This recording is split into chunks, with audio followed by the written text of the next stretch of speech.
During an unexpected visit, Anthony announced, "This is where my parents live," catching everyone off guard.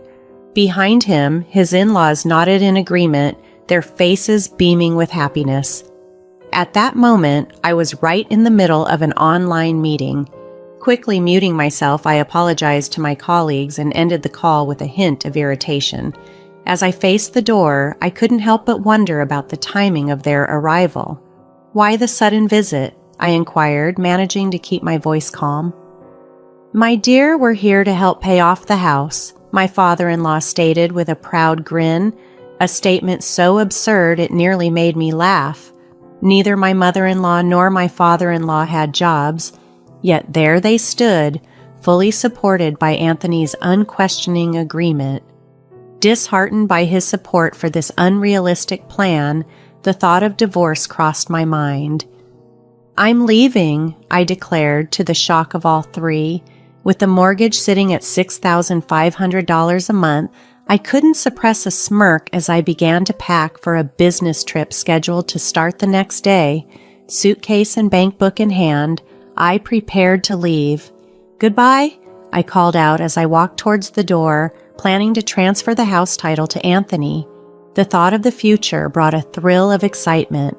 I'm Mary, a 45-year-old graphic designer who turned independent 4 years ago. Since then, I've been blessed with numerous projects, earning significantly more than before. Now, I reside in a luxurious high-rise condo. 2 years ago, through Patricia, my former boss and his cousin, I met Anthony. He was kind and honest and had been single for a long time due to his difficulty in maintaining relationships. At the time, my business was flourishing and I had just purchased the top floor of this condo, doubling it as my office. Marriage wasn't in my plans, but Patricia insisted I meet Anthony. When we met, he was incredibly gentle and surprisingly youthful for his age. We hit it off, getting engaged within 8 months. Although my parents had passed, my brother and his wife joined me at the family gathering, which included Anthony's parents and cousin Patricia. Despite a mostly smooth meeting, my sister-in-law's remark, "This seems stiff," lingered in my mind. Confused, I had never thought her warning would come true. After we got married, Anthony moved into my condo, and we began our life together. His job was grueling, requiring him to leave before dawn and not return until after midnight, and he earned only a quarter of what I did. Seeing him so worn out each day, I suggested, "It might be better for your health to find a less demanding job." But Anthony's reaction was fierce and filled with anger. "Are you suggesting I quit? Do you think less of me because I earn less?" This was our first real argument, and I was taken aback by his intensity since we'd never fought before. Feeling guilty for unintentionally demeaning his job, I apologized sincerely. "I'm sorry, I didn't mean to belittle your efforts. I'm just really concerned about your well-being." Anthony relaxed and apologized as well, and our argument was resolved quickly. But after that, it became harder to bring up the topic of changing jobs. Anthony started coming home even later, sometimes spending half the week at the office. While I worried about his health, he seemed to love his work, so I supported him by making our home as comfortable as possible for him to return to. One evening, Anthony brought up his father's medical bills as his mother was hospitalized with back pain. "Could we perhaps increase the money we send to help with my dad's medical expenses?" he asked gently. In the hospital room, facing his parents, I sighed internally but didn't hesitate to agree. I had no parents, and our household largely relied on my income, though Anthony contributed a portion of his salary to his parents.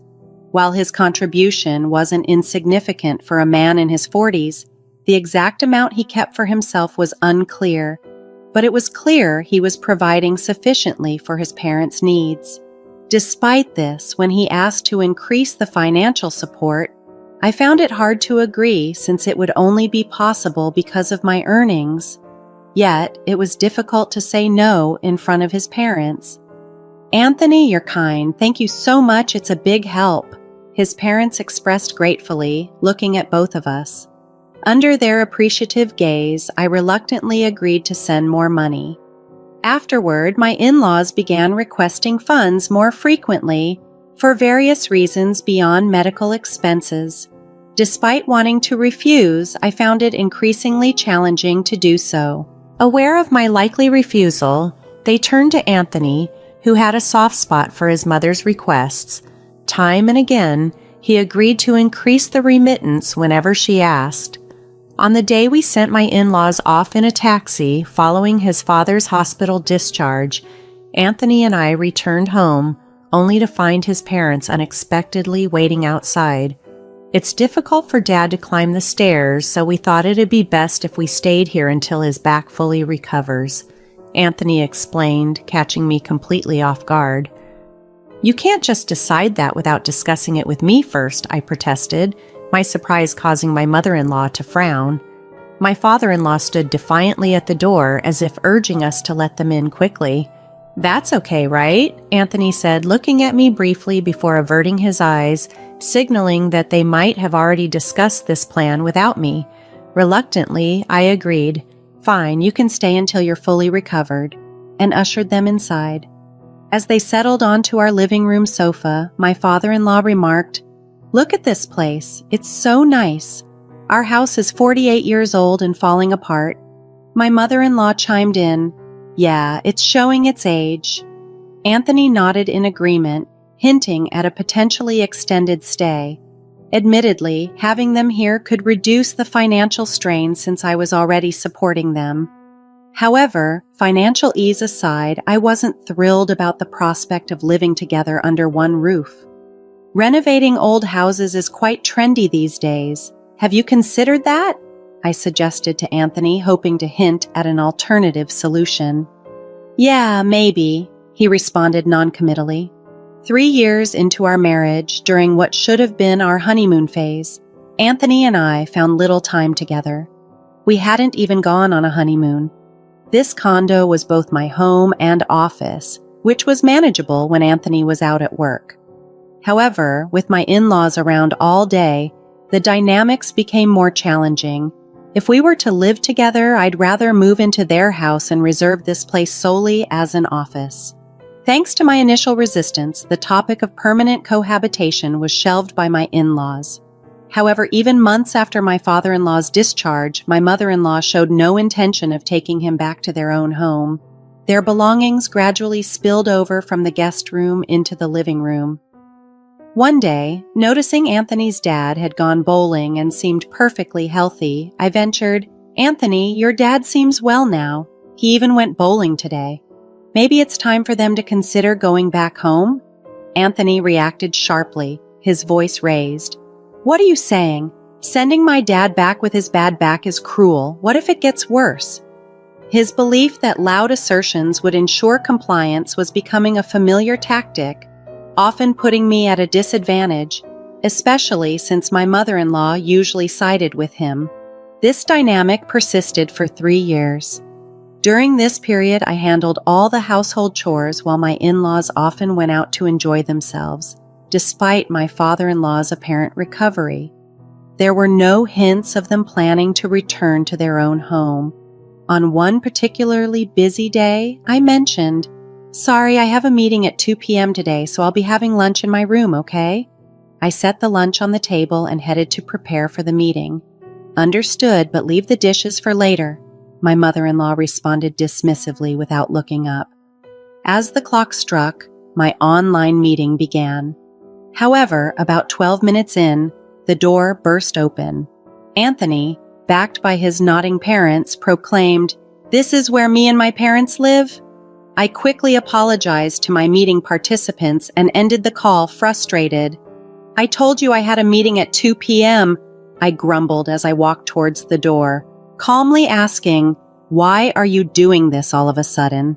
I was met with my father-in-law's smug response, "We'll pay the mortgage so you can leave." Suppressing a laugh at his audacity, I simply replied, "All right, I'll leave," surprising all three of them. With the mortgage at $6,500 per month, the idea of moving forward with my plans brought an inward smile. I faced the situation with a solemn expression, aware of the gravity of my decision. Fortunately, a week-long business trip was scheduled to start the next day. Armed with my meticulously packed suitcase and bank book, I headed for the exit. "Goodbye," I uttered, bidding farewell to the home that had become a battleground.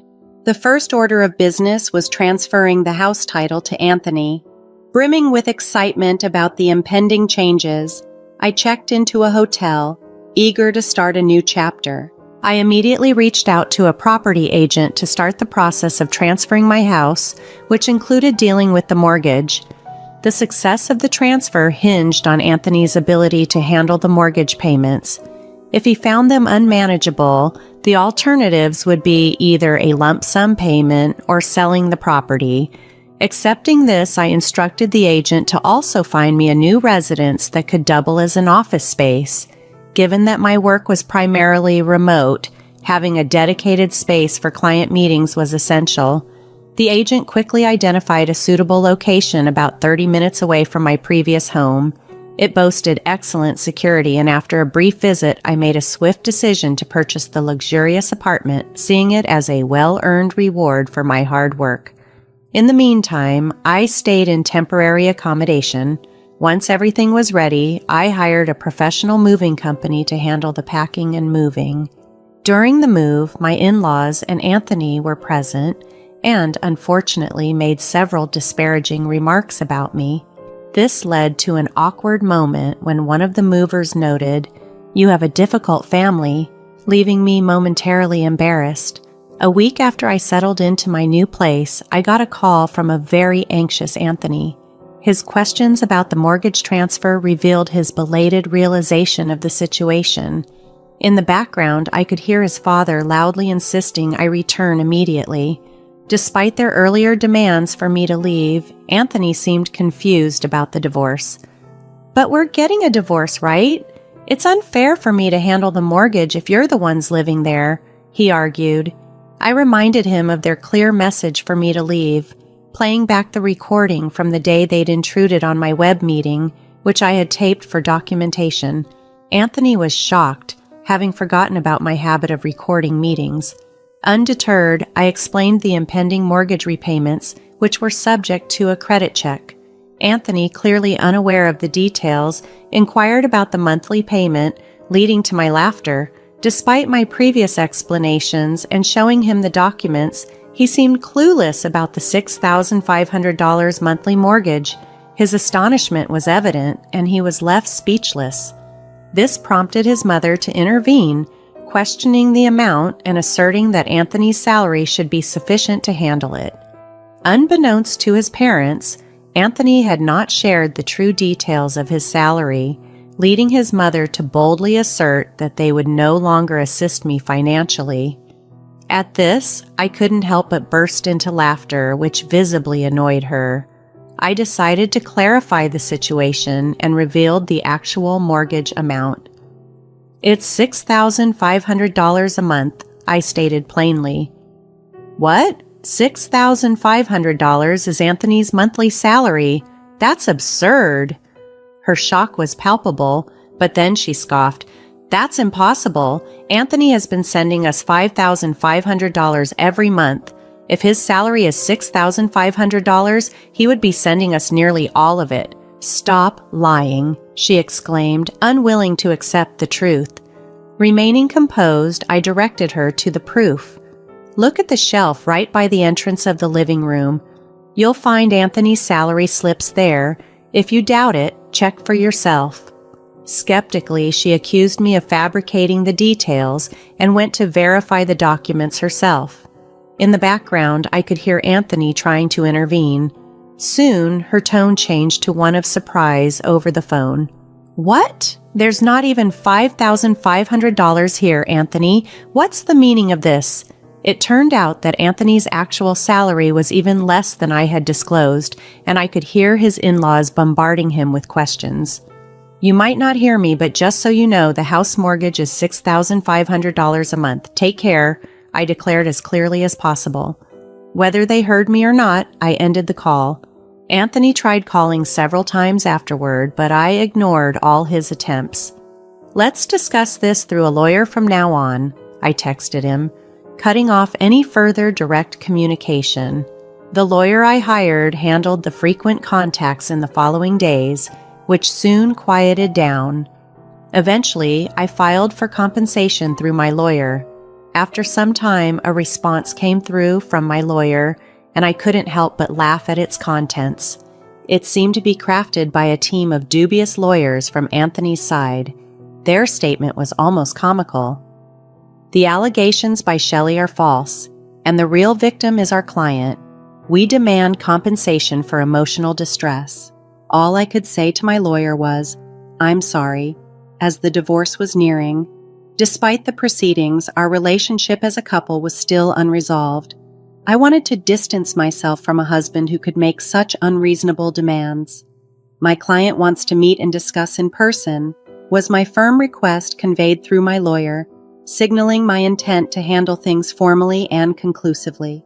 "It seems Anthony doesn't know about this," my lawyer remarked, handing me a letter. The letter requested verification of the claims made by Anthony, suggesting a meeting to discuss them. Through my lawyer, I agreed and chose a location far from where I lived, taking precautionary measures. On the day of the scheduled meeting, Anthony did not appear. Only his lawyer did. The opposing lawyer, a young and polite individual, greeted me respectfully upon arrival. He disclosed that his client was Anthony's mother and admitted that Anthony had been mostly silent during their discussions, avoiding eye contact and allowing his parents to lead the accusations against me. As we talked, the lawyer handed me a document that outlined the supposed wrongful actions I had committed. However, both my lawyer and I quickly realized the document was crafted to paint me in a negative light. I took the time to clarify each point, and the opposing lawyer listened intently, nodding in understanding as my lawyer presented concrete evidence supporting my explanations. "I see the content of your statements is completely different, Shelley. You have solid evidence and a strong case," he commented. During our discussion, I corrected a significant error in their document. The opposing lawyer was visibly shocked by the clarity and thoroughness of my explanation. Once our meeting concluded, he left with the same professionalism he had shown upon arrival. My lawyer and I then planned further strategies to counteract the falsehoods perpetuated by Anthony and his parents, reaching out to other relevant parties to discuss potential compensation. About a month after this meeting, Anthony and his parents arrived at another meeting looking worn and anxious. His mother glared at me with hostility, clearly upset by the surroundings. "You seem to be enjoying all this trouble. Who do you think is responsible for this situation?" she asked disdainfully, displeased with the private dining room I had chosen in an upscale restaurant, a place she once favored. "Unfortunately, you don't like this place anymore," I remarked, trying to lighten the mood. "You used to love coming here, right?" However, her response was grim, her irritation perhaps amplified by their previous lawyer dropping their defense after learning the truth. We were greeted by the restaurant staff who had been briefed on our situation and were escorted to a private room. Anthony remained quiet until we were all seated. Then, unexpectedly, he became emotional. "Shelley, I was wrong. Please help me. I can't go on like this. I'll do anything you say. Please come back," Anthony pleaded, stunning his parents. I offered him a kind smile, momentarily easing his distress, acknowledging his plea but remaining cautious about the sincerity of his intentions. As I watched the unfolding drama, I subtly gestured to my lawyer, prompting him to hand Anthony a crucial document. Anthony's complexion turned pale upon receiving it. Before he could read it, his mother, seething with anger, snatched the papers, glaring at me.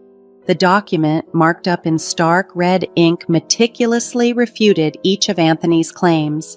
In a fit of rage, she splashed water on my face, berating me for what she called my arrogance. To everyone's astonishment, I burst into laughter, finding the sheer absurdity of the situation unexpectedly humorous. This unexpected reaction surprised them, including my lawyer. "Yes, it seems I wasn't the perfect wife," I quipped lightly. I had shared the burden of household chores, endured criticism over my infertility, and even had my earnings manipulated while Anthony's parents continued to press their claims against me. At that moment, my lawyer presented a photograph that silenced the room. It depicted Anthony and a young woman, my former boss, and Anthony's cousin, Patricia, entering a hotel together. The shock was palpable. Anthony was unable to speak against the damning evidence. Patricia stepped forward, explaining the situation and revealing the depth of Anthony's infidelity. With the truth out in the open, I handed Anthony the divorce papers along with the documents for compensation. Overwhelmed by the turn of events, Anthony began to cry, and his parents, equally shaken, were forced to confront the reality of their son's actions. Within a month, Patricia informed me that financial strain had forced Anthony and his parents to move. Anthony's salary was insufficient to support their previous lifestyle, and they were now seeking reduced living expenses. Interestingly, the compensation for my troubles and the deceit I had endured was covered by Patricia's parents. In a surprising twist, Patricia found love with Anthony's former lawyer, drawn to his clear-minded decisiveness. Embracing these unexpected turns, I began blogging about my experiences, which opened new doors for writing opportunities. Since the divorce, I've been courted by a business executive I met through business engagements. Our relationship evolved into a romantic one, and he recently proposed that we live together. As I prepare for our date tomorrow, reflecting on the journey that led me to this moment, I'm seated in front of my computer once again, certain of my decision and ready to embrace whatever comes next.